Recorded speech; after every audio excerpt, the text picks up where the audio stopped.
Popular culture studies is the academic discipline studying popular culture from a critical theory perspective. It is generally considered as a combination of communication studies and cultural studies. Popular culture is the entirety of ideas, perspectives, attitudes, memes, images, and other phenomena that are within the mainstream of a given culture. Especially Western culture of the early to mid-20th century and the emerging global mainstream of the late 20th and early 21st century. Heavily influenced by mass media, this collection of ideas permeates the everyday lives of the society. In order to understand popular culture, we must first distinguish between what has been traditionally referred to as high and low culture. High culture most commonly refers to the set of cultural products, mainly in the arts, held in the highest esteem by a culture. It is the culture of an elite such as the aristocracy or intelligentsia, and is contrasted with the low culture of the less well-educated, barbarians, Philistines, or the masses. Low culture is thought to encompass such things as gossip magazines, reality television, popular music, yellow journalism, escapist fiction, and camp. High culture became an important concept in political theory on nationalism for writers such as Ernest Renan and Ernest Gellner, who saw it as a necessary component of a healthy national identity. Gellner's concept of a high culture extended beyond the arts. He used it to distinguish between different cultures, rather than within a culture, contrasting high cultures with simpler agrarian low cultures. Pierre Bourdieu, on the other hand, used a much broader, class-based definition of high culture or taste, which includes etiquette, appreciation of fine food and wine, and even military service, but also references different social codes supposedly observed in the dominant class, and that are not accessible to the lower classes. The definition of what constitutes popular culture, and where it falls within high and low culture, is frequently debated. Traditionally, the term has been synonymous with low culture, denoting the education and general culturedness, or lack thereof, of the lower classes, as opposed to the official culture and higher education emanated by the dominant classes. However, this definition of popular culture has the problem that much high culture, e.g., television dramatizations of Jane Austen, is also popular. Pop culture is also defined as the culture that is left over when we have decided what high culture is. However, many works straddle the boundaries, such as Shakespeare and Charles Dickens. A postmodernist approach to popular culture might argue that there is no longer a clear distinction between high culture and popular culture. The blurring of the boundaries between high and low culture is one of the main complaints made by traditional intellectuals about contemporary mass society. Among the first literary institutions responsible for this mix were commercial book clubs, such as the Book of the Month Club, appearing from the 1920s on. The book clubs were perceived as scandalous because they blurred some basic distinctions of cultural discourse, and dared to put serious fiction on the same level as detective stories, adventure stories, biographies, and popular nonfiction.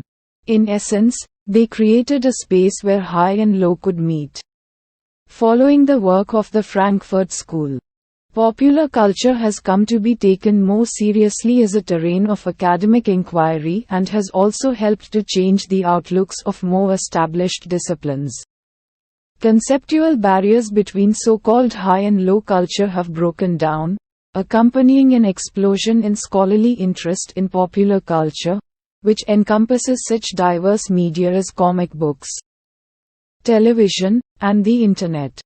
Re-evaluation of mass culture in the 1970s and 1980s has revealed significant problems with the traditional view of mass culture as degraded and elite culture as uplifting.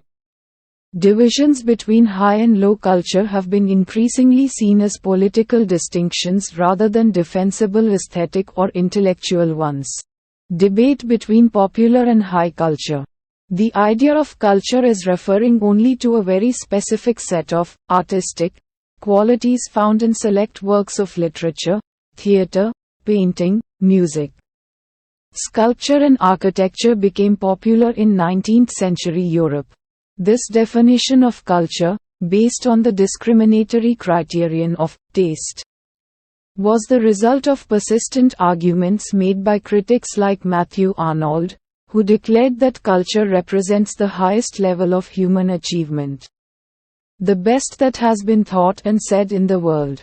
Contrasting his notion of culture with anarchy, Arnold sought to make a case for culture as the sole preserve of those who have the intellectual refinement to appreciate works of art on the basis of standards of judgment acquired through formal education that was affordable only to the elite sections of society. Thus, such standards not only excluded a large number of cultural objects and practices from the definition of culture, but also disregarded the tastes of the working classes as invalid criteria for defining or assessing culture. This narrow definition of culture, now referred to as high culture, represented the anxiety of the ruling classes to maintain their traditional social power in the face of the emergence of a massive population of working class people caused by the Industrial Revolution. The conscious and deliberate move to equate elite or high culture with civilization effectively marginalized the customs, practices, beliefs and opinions of the working classes. This form of cultural elitism continued into the first half of the 20th century as influential critics like T.S. Eliot and Fr. Lewis glorified literary texts accessible mostly to the upper classes and contributed to the formation of a canon that excluded texts that were popular with the masses. Thus, while the works of Shakespeare and Milton were considered as representing the highest literary standards and high culture, the inexpensive and hugely popular penny dreadfuls of the Victorian age were supposed to lack any literary merit and were therefore dismissed as representing low culture. The notion of high culture thus operated at two levels of discrimination. First, it identified a universal standard of artistic merit and taste that was exclusive only to the social elites. Second, it discredited the cultural expressions and opinions of the working classes for failing to meet this standard. Following the Industrial Revolution in the 19th century and the emergence of mass media like television and cinema in the 20th, this distinction between high and low culture became not only theoretically untenable but also strategically unsupportable. This became especially evident after the two world wars, when a large number of young men and women started opting for higher education and discovered that their cultural beliefs, practices and preferences had no representation at all in the curricula prescribed at colleges and universities. Thus, popular culture started gaining academic attention and cultural studies as a formal discipline was inaugurated with the establishment of the Birmingham School in 1964. Concurrently, new developments in critical theory such as post-structuralism and feminism challenged established ways of reading texts and thereby created a space for alternative readings and reassessment of the canon. The assembly line production of consumer goods created a degree of homogeneity in the market that blurred the distinction between high and low cultural products. At the same time, the influence of mass media like television shows and films on vast sections of society called for serious engagement with these pop cultural forms within the academia. On the other hand, high cultural texts have been rendered popular through their reinvention in popular forms. Thus, Shakespeare's plays are no longer only the subject of academic inquiry but also raw material for numerous productions on television and film. This democratization of the literary text has indeed effected a transformation and expansion of its cultural value and brought Shakespeare back into the domain of the popular, from which he had originally derived his cultural currency.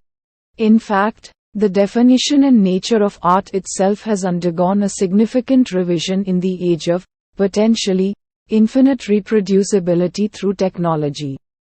Thus, Mona Lisa is now no longer restricted to the visitors to the Louvre or students of art learning about Da Vinci's technique from voluminous books on painting, but is available to anyone with access to the Internet.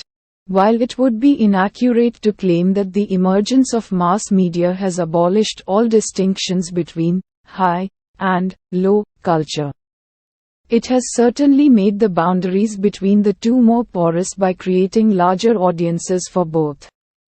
The mass production and consumption of goods in modern industrial societies, ranging from food items, fashion accessories, technological gadgets to means of entertainment and leisure, makes for a culture wherein the uniqueness of any particular object or practice is subsumed by the possibility of its redistribution among a homogenized audience, folk, urban, national and subcultures. While social class has been the preeminent factor for distinguishing between various cultures, with the evolution of industrial cities and networked economies, geographical location has also emerged as a significant factor that determines the forms of cultural expression that individuals and groups engage in. In pre-modern societies, where means of production, trade and communication were restricted both in terms of scale and expanse, cultural objects and practices were limited only to people living in close proximity to one another.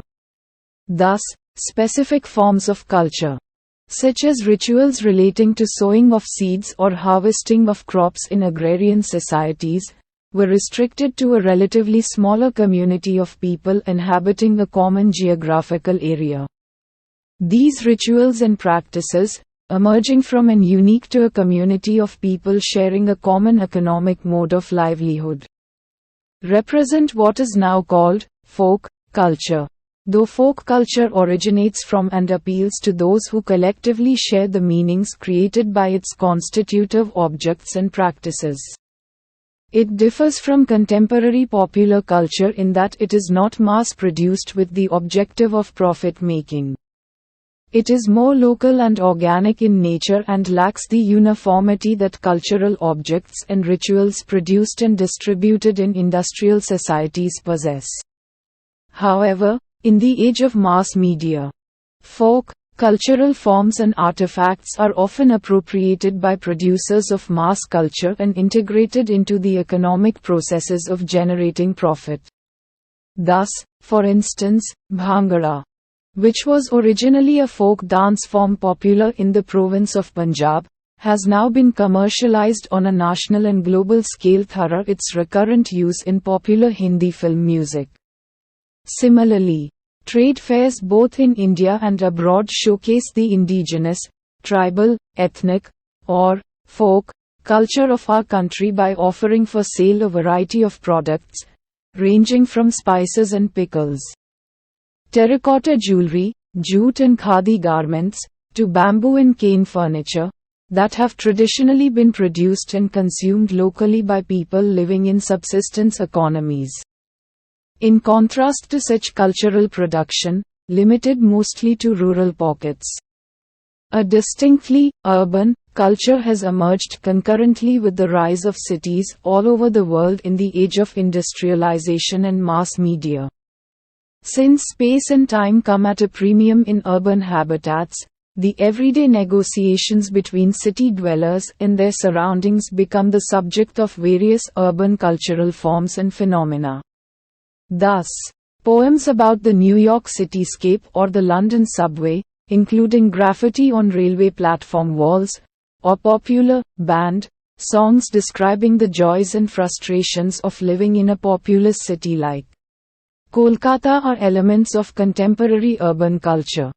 Similarly, the experience of visiting a shopping mall, now an integral feature of all major cities across the world, represents contemporary urban culture, as it not only enables the consumerist ritual of shopping that brings city dwellers together under the same roof but also embodies, both spatially and temporally, the city itself in a sanitized, controlled, microcosmic form.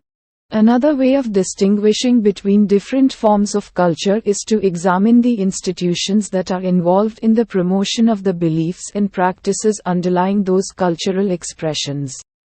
In most societies, the state exercises a major influence on the creation and popularization of certain common ideas about belonging to a nation, which give the individual a sense of his/her identity as a citizen.